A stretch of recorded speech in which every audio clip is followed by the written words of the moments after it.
I'm Alex Brown, and I'm here in my hometown of Rochester, New York. Join me as I step out of my comfort zone, jump on my bike, and experience the Flower City from the trails. Today, I'm heading out on the Genesee River Trail north, up St. Paul Street, out to Turning Point Park, and on to beautiful Ontario Beach Park. You know a great way to experience the city of Rochester? Get on your bike and hit the trails. For today's ride, I've decided to start out in one of my favorite neighborhoods in Rochester. I'm 100 feet above the Genesee River on the Ponderin Bridge, right north of downtown in the High Falls district. And this district is where Rochester's industrial history began. Hydropower that generated from the Genesee River fueled the mills and factories that once existed here, right along with our city's iconic Kodak headquarters and Genesee Brewery. I could stay here all day and enjoy the scenery and the history, but I promised my friend Scott that I would meet him at Turning Point Park. Let's go!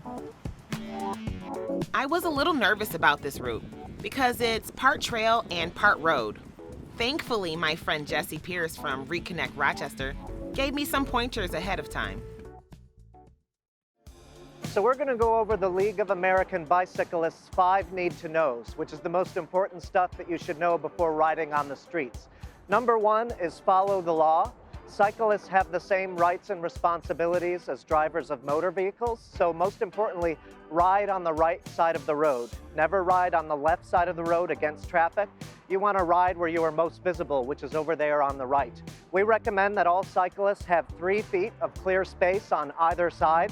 So on your right side, that could be a curb or it could be a line of parked cars. Give yourself 3 feet of clearance on either side. And then whenever you come to traffic signals, road signs, road markings, cyclists have to abide by those as well. So number 2 is be conspicuous. Never let a driver say that they didn't see you. It helps to wear bright colors. It helps to ride where motorists' eyes are, which is in the street. You're not as visible over on that sidewalk as some people think they are. Keep in mind that lights are a great thing to have both at night and during the daytime as well. After sunset, it is the law to have a white front light in the front of your bicycle and a red rear light in the back. Number 3 is be predictable. As much of the time as you can, it helps to maintain a straight, predictable line.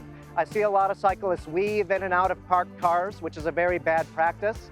Oncoming traffic is not expecting you, meandering all around like a snake. So maintain a straight, predictable line. Another big part of predictability is just using your eyes to scan around you, making eye contact with other road users. And it's the law in New York State for cyclists to use hand signals. So use those signals to let other road users know when you're coming to a stop, when you're making a left turn, or where you're making a right turn. It's the law to do that. Number 4 is to think and plan ahead. That means that before you get to an intersection, you want to be in the correct intersection position ahead of time.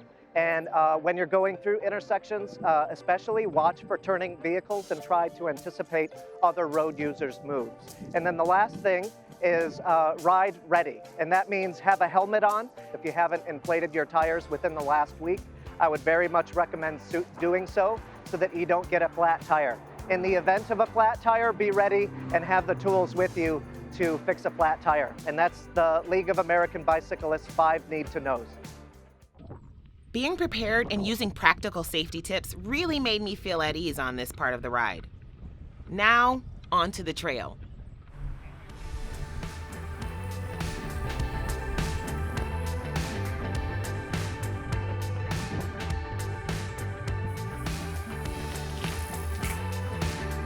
Wow, this was such a crazy hill. Thank goodness my friend Steve fixed my brakes the other day.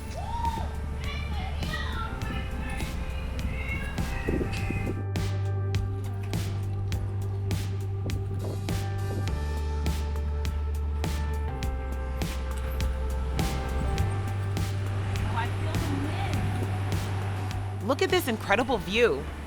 It's so hard to believe I'm only minutes from downtown.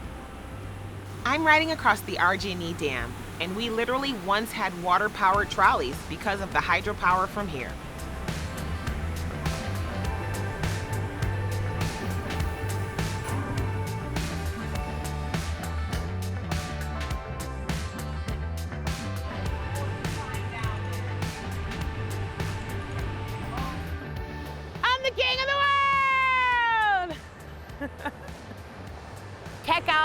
of this mist, this was an amazing place to stop right here at Lower Falls Park. A great place to take in all of the amazing views and to reflect on Rochester's really rich history. Just past Lower Falls, I encountered a spot called Kelsey's Landing, a very important piece of history. During abolition, Rochester played a key role in the Underground Railroad, and this site was where slaves would board ships that would transport them to Canada, where they would gain their freedom. I am blown away by how much there is to see in Rochester, especially by bike. I can't believe I just saw waterfalls, historic sites, and now I'm riding through beautiful Maplewood Park. There are more than 3,000 roses that bloom here each year, and I would stop and enjoy them if I didn't agree to meet up with my friend Scott. Gotta keep rolling.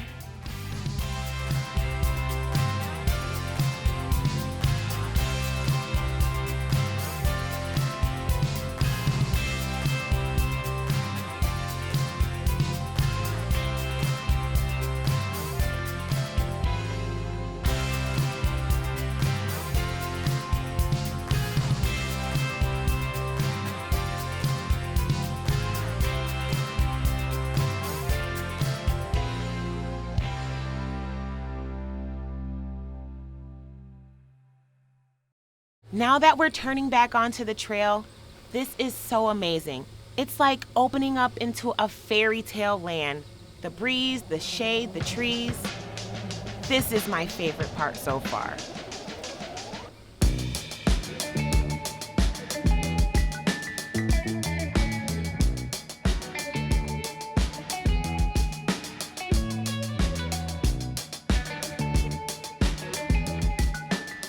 Hey, Scott. Hey, Alex. I made nice it. to see you here. Good to see you too. How was your ride? It was fantastic. I'm so glad you wanted to be here. This is beautiful. This is one of my absolute favorite places in the city to see wildlife. What's next? This is so amazing. The boardwalk is nice and level, and we'll have a nice ride across. At the end, there's a little bit of a hill going up. How comfortable are you with your gears? Yeah, most people feel that way. And I think we sometimes make it way too complicated. So what I like to do is I always have a song in my head. And as long as I can keep time with my feet to the song, I'm doing fine. If my feet start to slow down, just shift down. If my feet start to go way too fast, shift up. It's that simple. Just make sure you're keeping an even pace. Keep an even pace, stick with the song in your head. I'll be singing the Erie Canal song. Well, I think I'm ready to go. Let's go. Let's go.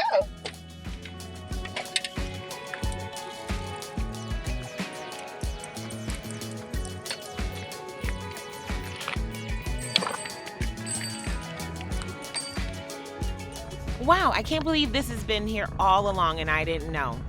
I wonder what more there is to Turning Point that I can find out. You know, there's a couple of reasons why it's called Turning Point. One is that's because it was a turning point for the Genesee River, and really the first time that a lot of folks started to look at the recreational value of the river rather than just the industrial value and a place to dump chemicals that they didn't need anymore. So that was one reason, but the other reason kind of relates to the sound that you hear in the background. There's still an active cement distributing facility here. And what happens is they bring dry cement here and on a huge ships, one of them 642 feet long. They come about every third day in the summertime. The dry cement is pumped from the ship up to silos down here, and then big tanker trucks come in and it's distributed all over western New York. But when that ship backs out of here, of course it can't turn around in the river, but the turning basin is an area just a little bit north of here, and they actually put the stern of their boat into the mud and let the current carry them around, and they're able to turn so they don't have to back all the way out of the river. So that's the two reasons it's called Turning Point Park. You know, there's a lot of wooded area and natural area. We're at the top of a bluff, and it's about 70 or 80 feet down to the river. So further up in the park, there's some glens and brooks that run over the stone and the sandstone. down into the river, which is very scenic. One of the greatest features was put in the late 90s, and Joanne Beck, who was the project leader at the time and a landscape architect for the city, came up with this plan along with the consultants to have a wooden walkway that actually took us right down at river level across the basin with the great blue herons and ducks and geese and all kinds of wildlife, and it's a great place to fish, and it's just a great place to go down and spend some quiet time by the river. Where we are right now is about a little over a mile and a half maybe from the port of Rochester at Shalott and the pier at that area. So from here to the port, you cross that beautiful boardwalk and then go back up into an area called Turning Point North, and then that goes back down Petton Street and actually goes under the ROC Bridge. And the ROC Bridge replaced the Sesson Street Bridge. And part of the project there too was to add some pedestrian and other trail features under that bridge. So now it makes a really nice connection all the way down to the port. On the way down, you pass the Shalott Genesee Lighthouse, which is one of the oldest lighthouses on the Great Lakes. And at the very end of the trail is Ontario Beach Park, which was the Coney Island of the West for a while. It was in the late 1800s and early 1900s was a huge amusement park with all kinds of shows and rides. It has a 1905 Denzel, which is the name of a manufacturer in Germany, carousel or merry-go-round, as a lot of people would call it, that is still operating, and it's one of a few in the country that are still operable. Well, that was a lot of fun. I really enjoyed this ride. I did too. That was amazing. I definitely have to bring my friends and my daughter back. It's a wonderful place to be a part of. Now, I think I earned a big fat ice cream cone. What do you think? With you on that one. Let's do it. Let's do it.